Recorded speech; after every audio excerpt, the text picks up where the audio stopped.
Assalamu alaikum wa rahmatullah. Bienvenue dans cette nouvelle vidéo.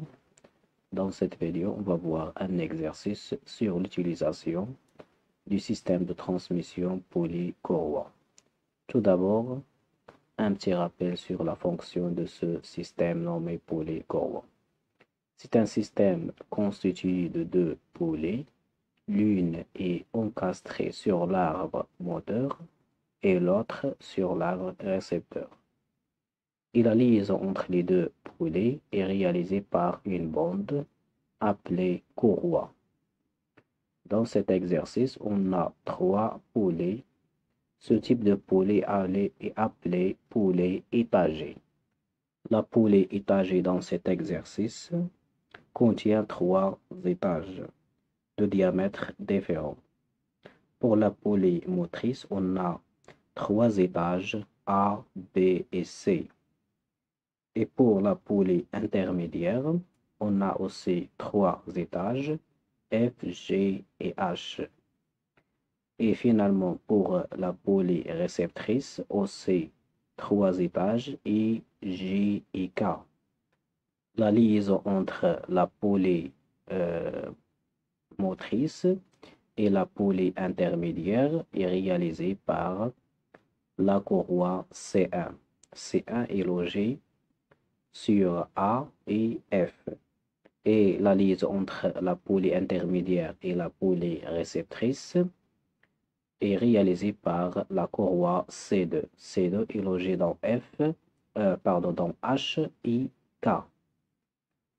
On a ici les valeurs des diamètres des étages des trois poulies motrices, intermédiaires et réceptrices.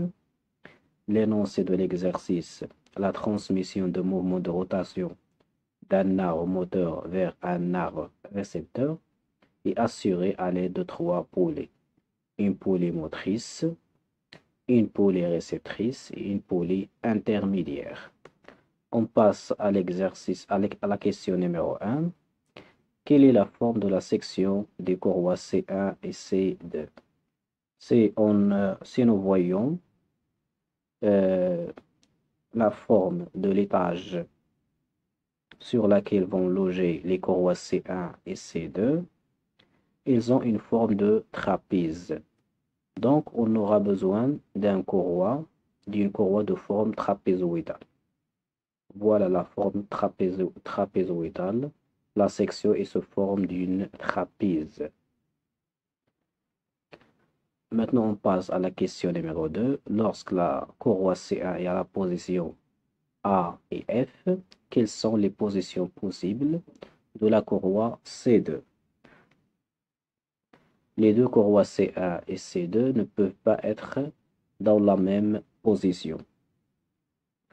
Et on a déjà C1 en position A, F, donc C2 va prendre soit G, soit H. Donc l'emplacement convenable pour H, c'est K. Et l'emplacement convenable pour G, I, G dans l'arbre réceptrice. Donc on a deux positions, la position 1 et la position 2. La position 1 c'est H, K et la position 2 c'est G, J. G sur la poulie intermédiaire et G sur la poulie réceptrice. On désire calculer la vitesse de l'arbre récepteur NS lorsque la courroie C1 est à la position AF, C2 est à la position HK, comme l'indique le schéma de la figure. Donc la question est créer le rapport de transmission R1 en fonction de NE, la vitesse de l'arbre moteur, NI, la vitesse de l'arbre intermédiaire, et aussi en fonction de DA, le diamètre DA et le diamètre DF. DA, c'est le diamètre de la poulie motrice et DF, c'est le diamètre de la poulie réceptrice. Donc, R1 à quoi est égal en fonction de la vitesse de sortie et la vitesse d'entrée. Donc, c'est la vitesse de sortie. Ici, c'est la vitesse NE. Sur la vitesse entrée, c'est la vitesse NE. Et R1 en fonction des diamètres, c'est le diamètre d'entrée, c'est DA divisé par le diamètre de sortie, c'est DF. La question B, sachant que NE, la vitesse de l'arbre moteur, est égale à 1450 tours par minute. On déduire alors NE. Donc on va calculer R1. R1, c'est le diamètre d'entrée DA sur le diamètre de sortie DF. Donc je remplace R1 est égal, c'est 35 et DF, c'est 86. Donc R1, après calcul, c'est 0,4. On a autre formule du rapport de transmission R1, c'est la vitesse de sortie NE divisée par la vitesse d'entrée NE. Donc nous voulons la vitesse NE est égale R1, le rapport de transmission fois la vitesse d'entrée. Donc NE, je remplace par les valeurs. Je vais obtenir que la vitesse de la poulie intermédiaire, c'est 590 tours par minute. La question numéro C, écrire le rapport de transmission R2 en fonction de NI. NI, c'est aussi en fonction de DH et DK.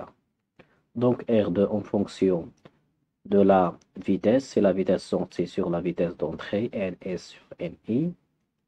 Et en fonction des diamètres, c'est DH, le diamètre d'entrée sur le diamètre de sortie.